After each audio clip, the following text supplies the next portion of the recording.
राजस्थान के एक छोटे से गांव में शांति पसरी हुई थी। गांव के लोग हमेशा मंदिर और राजा के किले के आसपास रहते थे, लेकिन किले से दूर जंगल के किनारे एक शमशान घाट था, जहां एक अघोरी रहता था। उस अघोरी का नाम किसी को पता नहीं था। गांव वाले बस उसे काल बाबा कहते थे।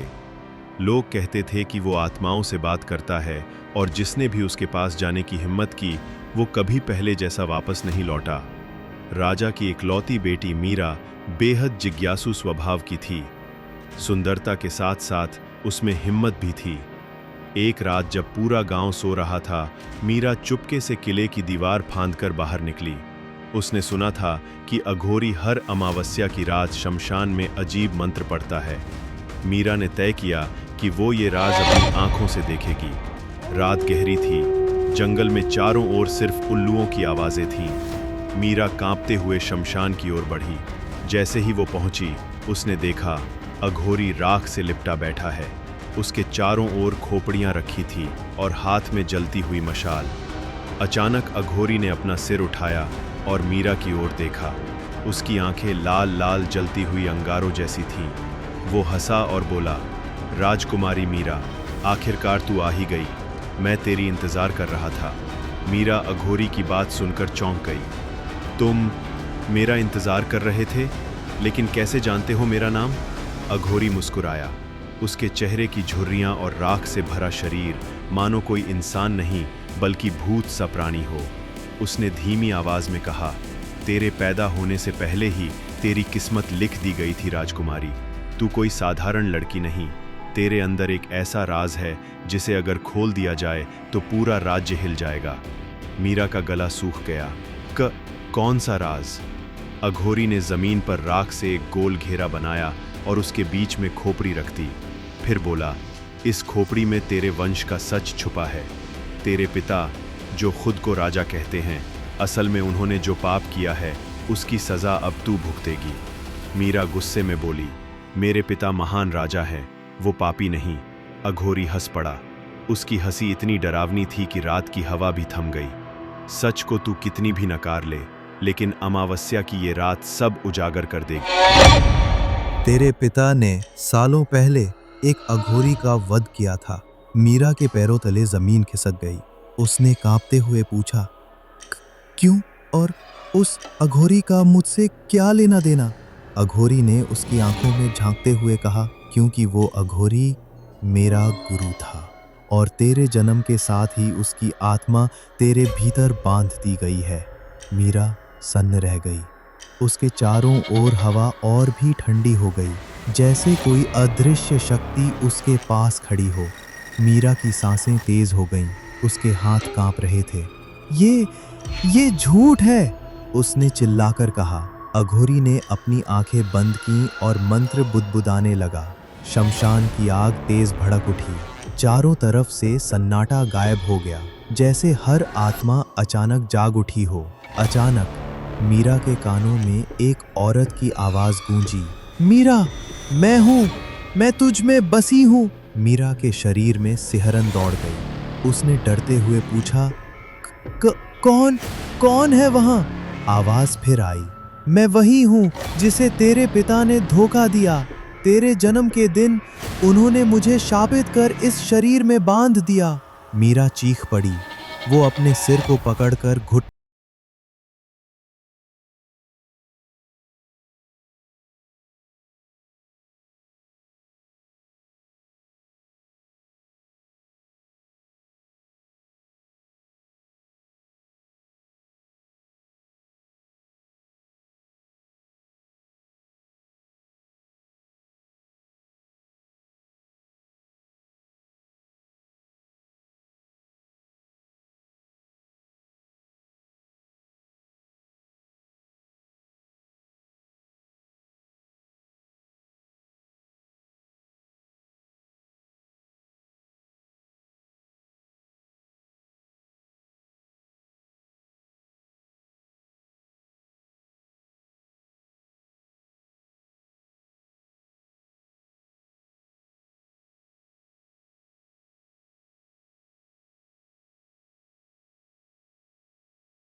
गहरे नीले वस्त्र, सिर पर मुकुट और हाथ में तलवार। राजा की नजर मीरा पर पड़ी और वो चिल्लाया, मीरा, यहाँ क्या कर रही हो? इस पागल अघोरी से दूर हट। मीरा रोते हुए बोली, पिताजी, ये कह रहा है कि आपने पाप किया है। क्या सचमुच आपने किसी अघोरी का वध किया था? राजा के चेहरे का रंग उड़ गया। उसने तलवार कसकर पकड़ ली और गुस्से से अघोरी पर झपटा, लेकिन अघोरी हंस पड़ा। उसकी हंसी पूरे शमशान में गूंज उठी।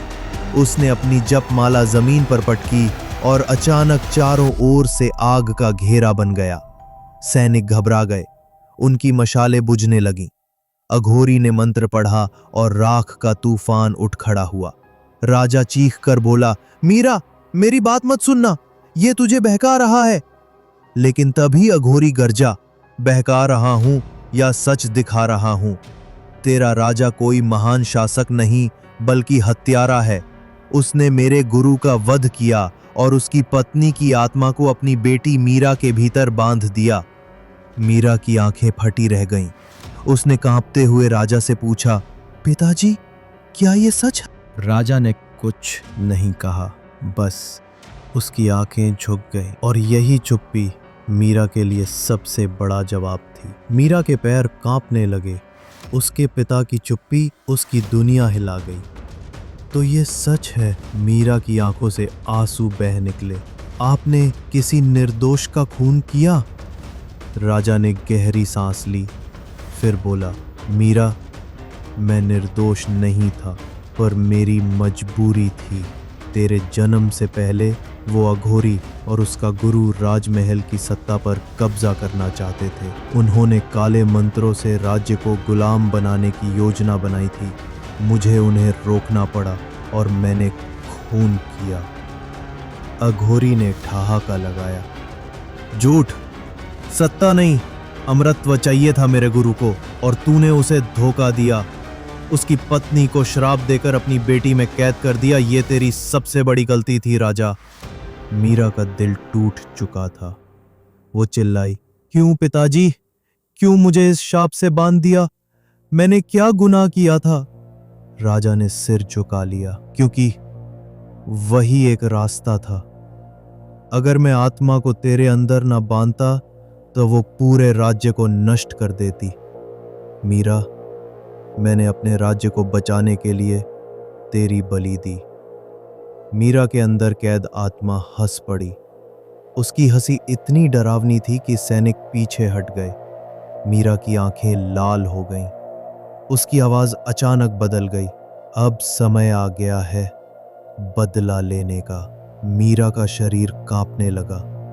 वो आधी मीरा थी, आधी उस स्त्री की आत्मा। अघोरी मंत्र पढ़ता रहा और आग और ऊंची उठने लगी। राजा ने तलवार उठाई और चिल्लाया, मीरा, तू मेरी बेटी है, लड़, उस आत्मा को हरा। मैं तुझे खोना नहीं चाहता। लेकिन मीरा की आंखों से अब सिर्फ खून के आंसू बह रहे थे। मीरा जमीन पर घुटनों के बल गिर गई। उसका शरीर कांप रहा था।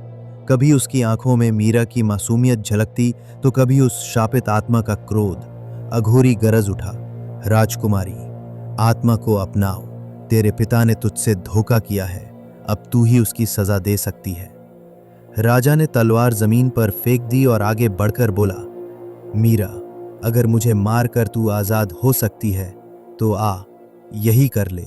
लेकिन याद रख, तू मेरी बेटी है और मेरे लिए राज्य से बढ़कर तू है।